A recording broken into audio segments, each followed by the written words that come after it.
안녕하세요. 부동산 백과사전입니다.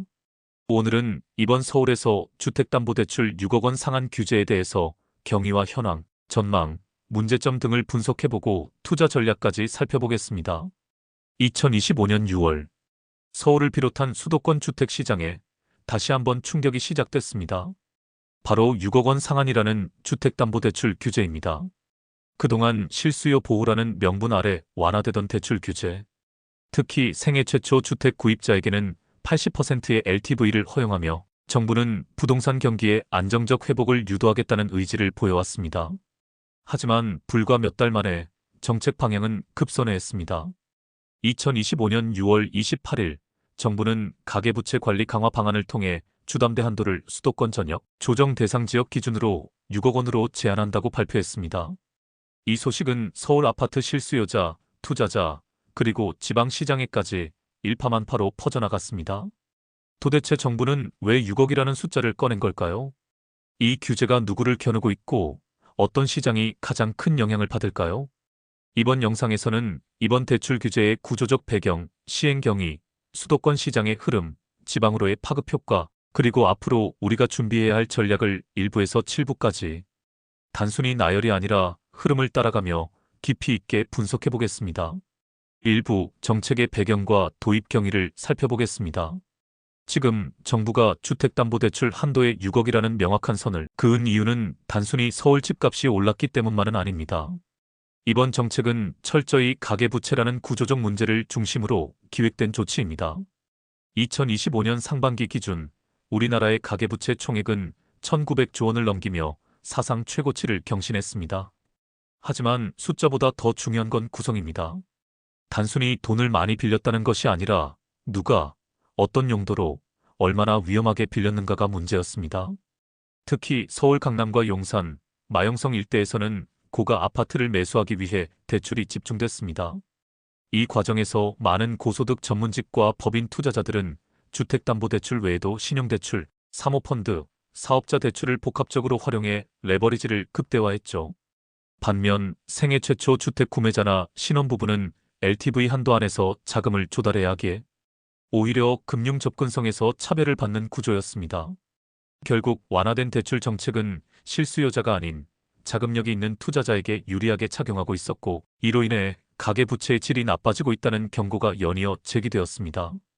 이러한 신뢰 붕괴를 복구하고 고소득 중심의 부채, 쏠림을 막기 위한 규범적 조치로서의 6억 규제가 필요해졌던 것입니다.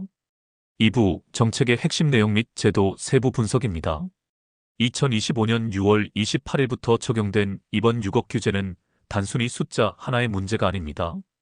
6억이라는 상한은 일종의 방아쇠 역할을 하고 있을 뿐 이면에는 훨씬 더 정교하고 복합적인 대출 규제 구조가 숨어 있습니다. 기존에는 주택 가격에 따라 대출이 정해졌죠. 하지만 이번엔 아예 계산법 자체를 막았습니다. LTV고 뭐고 그 모든 걸 따지기 전에 6억 원 초과는 아예 안 된다는 선긋기가 적용된 것입니다. 그렇다면 고소득 전문직도 금융자산이 있는 중산층도 모두 동일한 6억 한도 내에서만 자금을 빌릴 수밖에 없습니다. 이는 곧 시장에서의 자금 조달력, 균질화를 유도하려는 정책적 메시지이자 부동산 자산 형성에서의 레버리지 차단 의도를 반영한 조치였습니다. 이번 규제의 또 다른 특징은 대출 이후 실거주 요건의 강화입니다. 즉, 서울에서 주담대를 통해 아파트를 매수한 경우 대출 실행일로부터 6개월 이내에 실제 거주를 시작하지 않으면 불이익이 주어지는 구조입니다. 이는 명백히 투기성 매입 차단을 겨냥한 것으로 투자 목적으로 사놓고 세를 주는 갭투자 구조를 원천 차단하는 효과를 노리고 있습니다. 이번 정책에서 특히 강하게 나타난 부분이 바로 다주택자 대출 금지입니다. 서울과 수도권 조정 대상 지역 내에서 2주택 이상을 보유한 경우 신규 주택을 담보로 한 추가 대출이 아예 금지됩니다. 그리고 1주택자의 경우에도 예외 없이 기존 주택을 6개월 내 처분할 조건을 걸어야 합니다. 이는 단순한 실거주 요건을 넘어서 보유 주택수 자체를 줄이라는 강한 압박입니다. 3부 수도권 시장에 미치는 직접적인 영향을 살펴보겠습니다. 2025년 6월 기준 서울 아파트 시장은 빠른 회복세를 보이고 있었습니다. 2024년 저점 이후 평균 실거래가는 15%에서 20% 상승하며 반등 흐름을 이어가고 있었죠. 6월 29일자 국토부 실거래 등록 현황에 따르면 서울 주요 25개 자치구 중 18개 지역은 이미 9억 원 이상 실거래 중심으로 시장이 재편되어 있었습니다. 특히 강남 4구는 말할 것도 없고 마포, 성동, 광진, 용산 등 중심부는 전용 84제곱미터 기준 12억 이상이 주류였죠. 하지만 6억 원 대출 상한이 적용되면 실거래가 12억 원 기준 자금 조달의 절반이 막히게 되는 셈입니다. 현금 6억 이상이 없다면 실질 매수는 불가능합니다. 이번 대출 규제 발표 이후 가장 먼저 변한 건 거래량이었습니다. 6월 마지막 주 기준 서울 전체 아파트 매매 계약 건수는 강남 서초 송파를 비롯해서 50% 이상 감소하며 시장이 일제히 얼어붙었습니다. 4부 지방 부동산 시장에 나타날 풍선 효과를 보겠습니다. 수도권 규제는 지방에 어떤 영향을 줄까요? 우선 투자자 입장에서 보자면 수도권에서 대출이 막히면 자연스럽게 비규제 지역이나 지방으로 눈을 돌릴 가능성이 높습니다. 이미 세종시 같은 경우는 2025년 대선 이후 대통령실 세종 이전설로 인해 세종시만의 호재로 아파트값이 상승 전환했으며 다정, 세롬동 등을 중심으로 상승세가 뚜렷했습니다. 또한 이번 대출 규제에 적용을 받지 않기 때문에 이와는 무관하게 자체적 상승이 진행될 것입니다. 그리고 6월 말부터 대전, 청주, 대구, 부산 등 주요 지방 도시에도 매매 상담 문의가 증가하고 있다는 보도도 등장했습니다. 특히 8억 미만 실거래 위주의 중소형 아파트 단지, 즉 실거주와 임대 수익이 기대되는 지역은 대출 우회 수요의 대안지로 부각되고 있습니다. 또한 지방은 여전히 LTV 70%, DSR 기준도 상대적으로 여유 있는 편이라 중소도시 중심의 풍선 효과가 심화될 가능성도 있습니다. 단 지방이라고 해도 공급 과잉이나 인구 감소가 심각한 지역은 피해야겠죠. 5부 단기 충격과 중장기 효과를 살펴보겠습니다. 지금까지 설명한 내용을 종합하면 서울과 수도권 시장은 단기적 충격에 직면해 있으며 지방은 상대적 반사 이익을 기대할 수 있는 구도입니다. 이런 변화는 시간의 흐름에 따라 세 단계로 나누어 생각해 볼 수 있습니다. 첫째, 단기적 심리 위축과 거래 절벽입니다.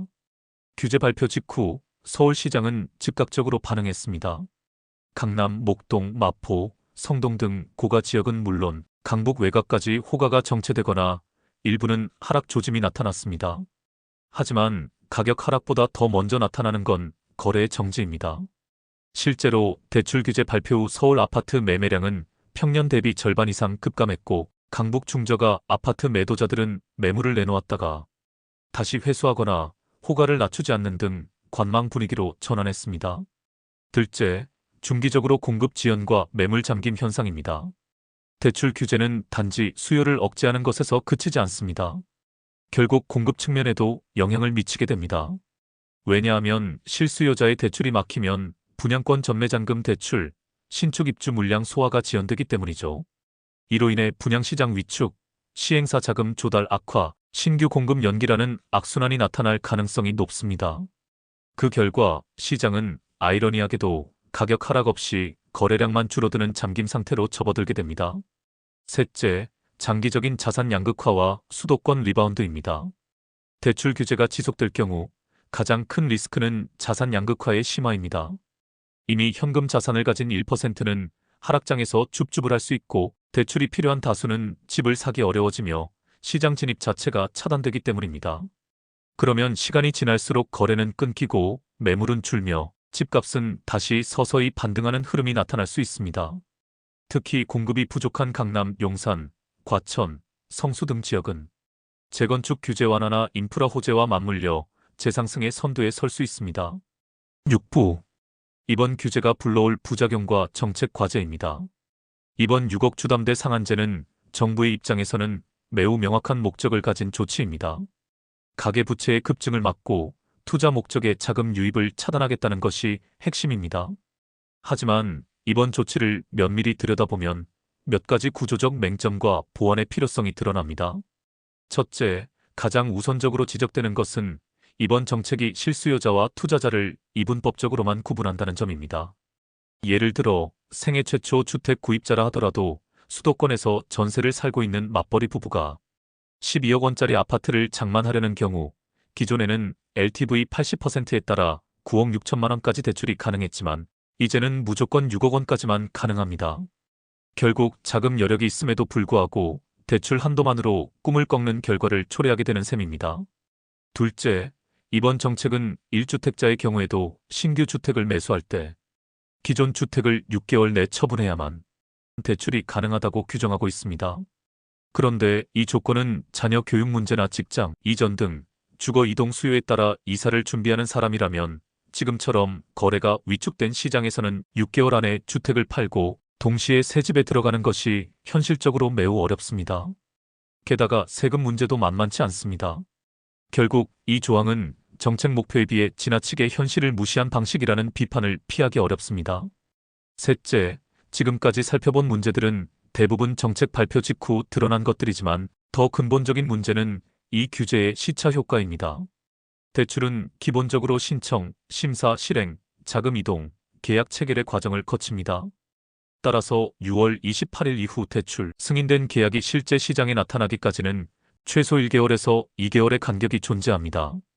결과적으로 시장에서 체감되는 진짜 규제 충격은 7월 말에서 8월 초부터 본격적으로 나타나게 될 것이라는 분석이 나오고 있습니다.